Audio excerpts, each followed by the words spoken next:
Sorensen has led from the front. Been a big part of that tight forwards work. And Whitson again. Rotherham looking to try and turn that ball over. Marshall Gadd with a tackle. Told to roll away now. Robinson kicks it out. And Bristol have fought off a hugely spirited Rotherham side. And they have been spirited, they have been all season. But still, it is a tale for Rotherham.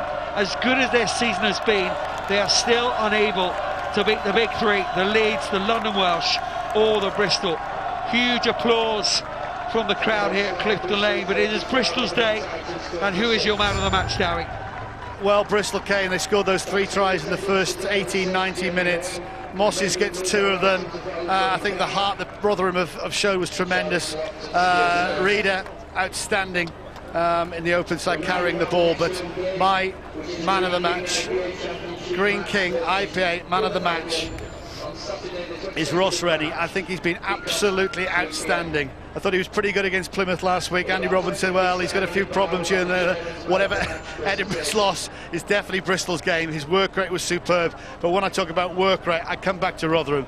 Look, they're the unfashionable club. I love clubs like this. They play for one another. It wasn't good enough today.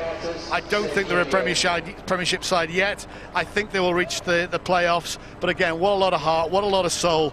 There's some great players out there, and they pushed Bristol. They pushed them to the limit.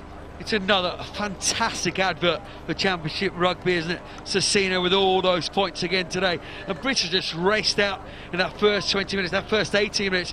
Didn't think Rotherham were going to come back into this game, but they did. Show the heart that they have shown all season. But Bristol now have won the last 7 games and are beginning to show their class. They are the team to beat. And let's hear now from their man of the match. It's Ross Rennie, and he is speaking to Bill. Johnny, thank you. Ross, how much of a battle was that? Yeah, that was brutal. That was yeah, it's a small, quite narrow pitch, so just everything becomes more congested, and Rotherham really made us work today. 21-0 up after 18 minutes. How much did you target getting a really fast start on Rotherham? Yeah, I think we always target a really fast start. I think what we'd be disappointed in is easing off the gas a bit, and obviously they really raised their game in that sort of last second bit of the second half, which put us under pressure, and wouldn't say put doubts in our mind, but obviously let them back in the game. And I think that's something we've obviously got to stamp out if we're wanting to progress further. So when Ben Mosses went over in the second half, how much did that take the wind out of their sails and put it back into yours? Yeah, exactly. I mean, it's always going to. I think that was a great try. It was a set-piece try. We obviously worked that a bit on training, and it's always pleasing when things like that come off. Yeah, I mean, it was. I mean, they really put the pressure on in the second half, second bit of the second half, as well as the second bit of the first half. And thankfully we managed to hold on and not compound too many errors at the end there, which was good. And how about you, Ross? 5 tries in 5 games. How much are you enjoying yourself down at Bristol? Yeah, really enjoying my little change down here. You know, I've obviously been in Edinburgh a long time and I love that place. But it's nice just to have a change of scene, and the guys here are great, and just really enjoying my rugby just now, so that's good. Congratulations, Ross. You were the Green King IPA man of the match. There's your bottle to celebrate. Thank you very much. Cheers. Thank you. Well done. Well, very impressive from Ross Rennie. He came to Bristol to rediscover his form, and under a wily old 7 in his day, of course, Andy Robinson, the Scotland flanker, is doing just that. Interesting to hear from Andy Robinson as to just how pleased he is with the performance, but no doubt delighted with the result this afternoon. All 5 match points have gone to the visitors, and at times they played some very, very impressive rugby. But Rotherham, in fits and starts, have shown what they can do too. But confirmation, it's Bristol who leave with the maximum. On Friday night, Plymouth Albion got past Nottingham, the only try there for Heath Stevens. Earlier on today, Welsh picked up 5 tries in a very comfortable win over Ealing. Tom May with the last of them. Moseley have beaten Bedford as well at Billsley Common this afternoon, and 2 games tomorrow. Cornish Pirates welcome Jersey, and it's London Scottish who make the journey to Headingley to take on Leeds Carnegie. So in terms of the table, therefore, Bristol are top, and now with a little bit of room to breathe as well. Welsh up from 4th to 2nd. Leeds looking to clamber back above them tomorrow. Rotherham in 4th, but 8 ahead of Scottish, who go to Headingley tomorrow, as we said. Pirates marooned on their own. Moseley and Albion pull away from Bedford and Nottingham, who they respectively beat this weekend. And it is Ealing who are still, well, a little bit adrift at the bottom. But it has been a thoroughly absorbing game here this afternoon. Just to let you know what else we have for you from the Green King IPA Championship in the coming weeks. March the 29th, we're off to Goldington Road for Bedford against Rotherham from 4:45, and that's on Sky Sports 2. Same channel from 5 o'clock. and that is Moseley against Bristol, who really are beginning to find a little bit of form right now. As we said, that one on April the 12th.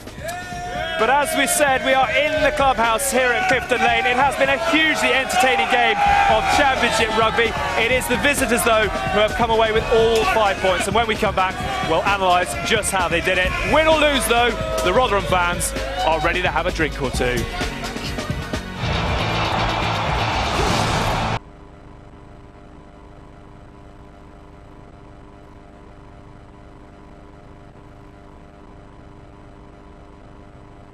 Where the fans here, Rotherham fans, have been treated to an absolutely absorbing encounter, but unfortunately it's their team that have fallen just short.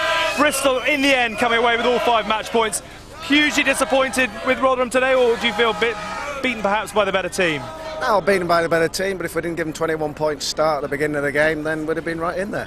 How much progress do you feel this side have made this season? The fact that you are coming away from a game with Bristol disappointed to have lost it. Huge progress, it's massive, you know, I mean, if you'd have said to me at the start of the season that we'd be anywhere near 4th place, that would have been a dream come true. And do you feel so that you could still perhaps fire a few shots in the playoffs? Oh, massive, yeah, too right. Like that gentleman just said, the first 20 minutes were a bit camera shy, but after that I thought we proved a point. You eased into the spotlight, very nice. You're backing away from it, but I just want to quickly ask you as well about this club and about the heart and soul that this club provides to Rotherham as well. Oh, I love it. Go on. What does this club mean to you? I love it, mate. I love it. He loves it. He got a little bit camera shy as well. We're just trying to see if we can find a few Bristol fans as well, actually. We've got one here. We've got one here as well. You spin round, so let's have a quick word with you. How valuable a win was that for Bristol this afternoon? Fantastic. It's really what we were looking for. 5 points is a gift, but I mean, we were looking for a win, of course. Yeah. Cements us at the top. That's fine. We'll wait and see what happens. Do you feel on this kind of evidence that you are favourites and going to succeed in terms of promotion, or do you not talk about promotion yet? Too early. Too early. There's the playoffs to be done. There's all that sort of good stuff. So yeah, wait and see. Good stuff. Well done. Thank you very much, Lee. Enjoy the rest of the evening to you. We're going to just filter into studio, and Lee, commiserations, but thank you very much for coming down. I'm going to give you that, actually. I don't need to talk to you. I've got the boy band mic on. Off the back of a game like that, are you hugely frustrated that you've lost it, or are you proud of perhaps the way that you battled your way back into contention after a bit of a horror start? A little bit of both, really. Look, we talked all week. Bristol are the best team in the first 20 minutes in the league. Stats prove that. So we talked about that first 20 minutes. We couldn't have got it as wrong as we did. But massively proud of the way they came back. I thought the last 60 minutes we just showed pride, and as a coach you can't ask for more than that, because the guys put the bodies on the line and they worked as hard as they could. You've made a huge amount of progress, as we're hearing from the fans here. I mean, you made a huge amount of progress in a very short space of time. Do you feel you can find the extra 5-10% that is perhaps needed on today's showing to be a real force come playoff time? I think that 5-10% is probably the first 20 minutes. I think we're not too far up, but look, everyone talking for us about playoffs, it's quite frustrating as a coach, because we are far from there. As the guy on my right hand side, it's an 8-point cushion at the moment, but presumably, I mean, they have a game in hand. They do have a game in hand, playing tomorrow obviously, but I know I know it's disappointing to hear people talking about promotion and playoffs potentially, but would you be disappointed from this point if you didn't make it into the top 4? If you're honest, you've got to say yes. We put ourselves in a great position where many people didn't think we'd be. We in-house probably did. We knew the quality of players we've got, and look, we put ourselves in this position, but there's a lot of work to go from now till the end of the season. A quick word on Bristol. What did you make of the way that they, I suppose, in the end, closed the game out? I think I've been tremendously impressed by, patches of Bristol's play. I think when they're on song, they're an incredibly good side. They're as good as anything I've seen in the Championship. You know, when you look at Northampton going down, Worcester going down, and Newcastle last year, I think this Bristol side are as good, if not better, than those sides, I would say. I think, which is more credit, I guess, to the performance from Rotherham today. I think they're a very, very good side, Bristol. They're my firm favourites now from what I've seen in the last couple of games, but the nature of the playoffs are you can step up. Have they answered the question today for you, Bristol?